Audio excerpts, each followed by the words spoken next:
Hi, and welcome back to English Lessons with Stephanie. This is speaking lesson number 3. In today's lesson, we will start with some fluency practice. This will involve setting goals and using this week's vocabulary, specifically these 5 words: protest, punish, effective, duty, and support. Remember these speaking tips as you practice. First of all, relax. It's much easier to speak when you feel a little relaxed. So to relax, you can pretend you're talking to a friend. It might help to pick up a phone and pretend you're talking on the phone. Maybe make yourself a drink, a cup of tea, or something that will help you to relax. And when you pause, smile a little bit. That might help you to relax as well.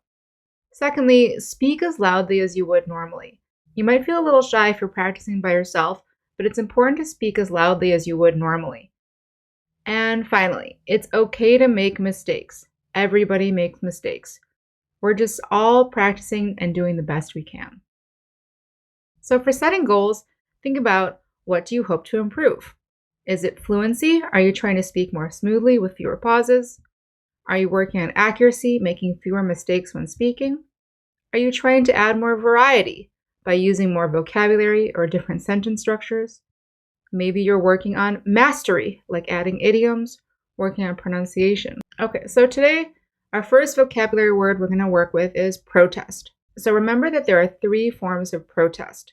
There is the countable and uncountable noun form, and the person form, protester, and the verb form, which is protest. So first we're going to answer this question. Why do people protest? Explain and give examples. So for this, try and speak for at least a minute, right? You're going to try and prove that you can use this word effectively in conversation.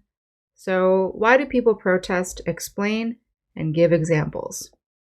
Let's talk. Pause the video and tell us why people protest. You should probably be using the present simple tense. Our second vocabulary word that we're going to work with today is punish. Now, there are 3 forms of punish, as you can remember.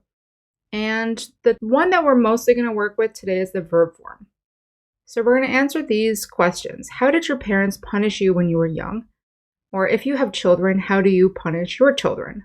So remember, to punish someone means to have them do something because they did something bad. So for example, when I was young, my parents punished me by grounding me, and that meant I couldn't go out. But sometimes they would also not let me use my phone or take away my allowance money, which is a little bit of money that they would give you each month or each week. So let's talk. Talk about how your parents punished you.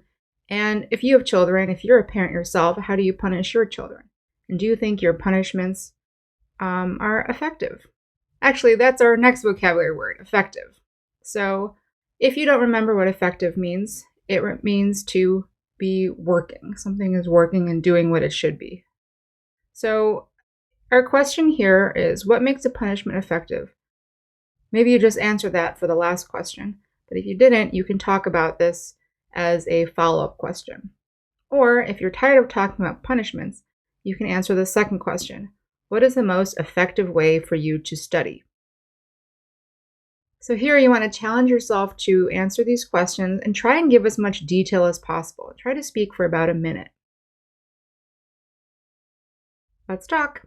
Pause the video and answer one or both of these questions. Our next vocabulary word is duty.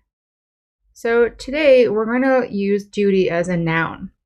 So because duty can be a countable noun and it ends in Y, we make it plural by saying duties with an IES. Our 3 questions here are, what are your duties at home? That means, what are the things you should do at home? So me, for example, I have a lot of household duties because I live with 2 men who do not care about housework. So I wash the dishes, I take out the garbage, I do the grocery shopping, I walk the dogs, and maybe you can remember this is a vocabulary word that we used in the first week's class, things that we have to do at home, housework. Can you remember what the word for that is? It's chores. right? So I have a lot of chores at home, and maybe you have different duties that you do at home. Our second question is, what duties do citizens, that's people of a country, have? So me, as an American citizen, I have a duty to pay taxes. I have a duty to serve on a jury. That means I help the courts if they need help. And I consider it my duty to vote and to protest and to help other people in society who have less than I do. The third question is, what duties do leaders have? So the leaders are the people that are in charge, the people who have control of the country, like the president or the politicians, the mayors. And maybe you can answer this question by thinking about what duties they have and what duties you think they should have that maybe they don't. So let's talk. Answer 1, 2, or all 3 of these questions and try to put in as much detail as you can. Remember, this is speaking practice. Our next vocabulary word is support. So we're going to use support today as a verb to answer the first question. How do you support your friends and family? So you'll remember that support means to really help and to show people that you approve of what they're doing, that you like what they're doing. So for me, to answer this question, I would say I support my friends by showing that I care about them. I call them and I check in on them. I try to make sure that they feel loved and that they know I'm here for them. I also try to make time for them to see them as often as I can. What else do I do? I try to cook for them. And I think I support my family in the same way, and just even more so. I see my family more often than I see my friends, and I cook for them a lot more. That's how I show support. In the second question, we're going to use supportive as an adjective. Are your parents supportive of you? So when you use supportive as an adjective, that just means generally, do they like what you do? Do they approve and do they help you? And if your parents are supportive of you, how are they supportive? So for me, thankfully, I would say my parents are supportive of me.